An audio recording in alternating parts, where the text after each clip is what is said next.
Mira Ellis exhaled softly, tucking her legs beneath her on the couch as she balanced her phone on her shoulder.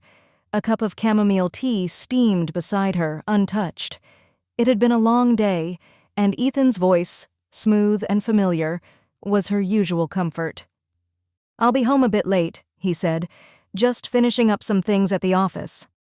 "No problem," she replied. "I'll wait up. Love you." "Love you too." She waited to hear the beep, the tiny click that signified the end of the call, but it didn't come. She glanced at her screen. The call was still active. Before she could press the red button, she heard Ethan's voice again, faint but unmistakable. "Yeah, she's off," he said, his tone changing, the warmth gone. God, she talks forever. Mira's hand froze. A second voice, female, flirtatious, laughed through the speaker. "You didn't hang up, you idiot." Ethan chuckled. "Don't worry, she never notices these things, always floating around in her perfect little world." Mira's body went cold. The woman on the other end giggled. "So, what's the timeline now?" "End of the month," Ethan said. "She signs the last of the restructuring paperwork tomorrow. Once that's done, everything's mine." "You're still dragging this out?" "She's useful. Her name's still on the nonprofit and a few public assets. Looks better to have her attached, for now." There was the clink of glasses. "To freedom," the woman purred. "To finally being done with Mira," Ethan replied. Mira ended the call. Silence slammed into her like a punch. Her body sat still, but her mind raced. That voice, Ethan's voice, had soothed her during miscarriages and countless nights spent building a life together. Was this all fake? 12 years. 12 years of love, support, belief, and he was plotting her erasure like a chess move. She stared at the wall, the photos of their wedding day, vacations, parties, smiling faces, laughter frozen in time. Mira walked to the office at the back of the house, where the real truths lived in the locked drawers. She opened the bottom drawer. There, tucked in a leather binder, were the documents Ethan had mentioned: legal transfers, shareholder adjustments, ownership reassignments. Her name, signed in black ink. She had trusted him, trusted his explanations. She remembered him brushing away her confusion. "It's just legal language, babe. Nothing to worry about." The documents revealed a carefully crafted plan, transferring their joint assets into a business entity solely in his name, removing her legal power, and consolidating their finances under the guise of streamlining. She backed away from the drawer as if it had bitten her. Then she picked up her phone and called the one person who would know exactly what to do. "Diana," she said an hour later, standing in her friend's office with bloodshot eyes but a steady voice. "I need a lawyer, a good one." "You've got me," Diana said, pushing the divorce papers across the table. "And we're not just going to file, we're going to fight." 3 days later, Ethan returned home in high spirits. The deal had gone through, and he had scheduled a celebratory weekend with Bree in Turks and Caicos. His phone buzzed with her name as he walked through the door, whistling. He paused when he saw Mira sitting at the dining table. Across from her sat Diana. A briefcase lay open between them. His smile faltered. "Mira, what's going on?" "We need to talk," she said. He laughed, but it came out thin. "What? Like a family meeting?" "No," Mira said, "like a wife who's discovered she married a liar, sitting down with her lawyer."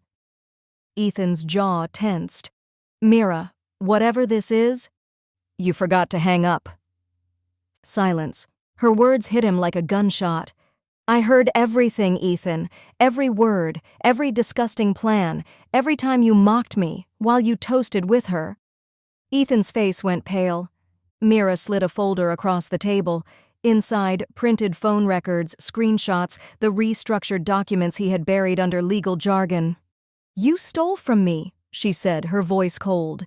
"You built a plan so carefully, so cleverly, thinking I'd never see the cracks." Ethan opened his mouth to defend himself, but Diana raised a hand. "Don't," she said.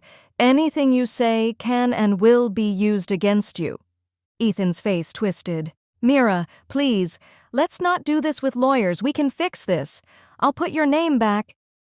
You were ready to discard me like trash. You were already spending our money on someone else. Lying, cheating, manipulating. Her voice rose. You didn't just betray me. You used me. You don't know the whole story, Ethan said quickly. You've been distant, cold. I was lonely. Mira laughed bitterly. So you punished me? Gaslit me? Took my trust and turned it into your alibi? He looked away. Mira stood. You have 48 hours to move out. Diana will serve you with the court order. If you contest, we go public. You're making a mistake, he said. You'll regret this. No, she replied, but you might. 1 month later. Mira sat by the window of her new apartment, a cup of warm coffee in her hand. The apartment was small, modest compared to their old house, but it was hers. Every plate, every pillow, every plant had been chosen by her. Freedom had a quieter, stronger heartbeat than she remembered. The divorce proceedings had begun, but she already felt lighter. Diana had uncovered financial inconsistencies Ethan had hoped would stay buried. Fraud, misrepresentation, hidden accounts. If proven, he faced not only financial ruin, but possible criminal charges. Mira had returned every one of Bree's smug social media posts, her veiled jabs and vacation selfies, with absolute silence. Sometime later, her phone buzzed. Diana, thought this would make your morning. Mira opened the attachment. It was a withdrawal letter from Ethan's newest attorney. He'd been dropped. Conflict of interest, discrepancy in disclosed assets. The legal wolves were circling. She smiled and put her phone down. 2 months later. In court, Ethan barely met her eyes. His suit looked expensive, his posture confident, but Mira could see it, the unraveling beneath the surface. His lawyers fought hard, but the evidence was stacked. The judge had already frozen several of his assets.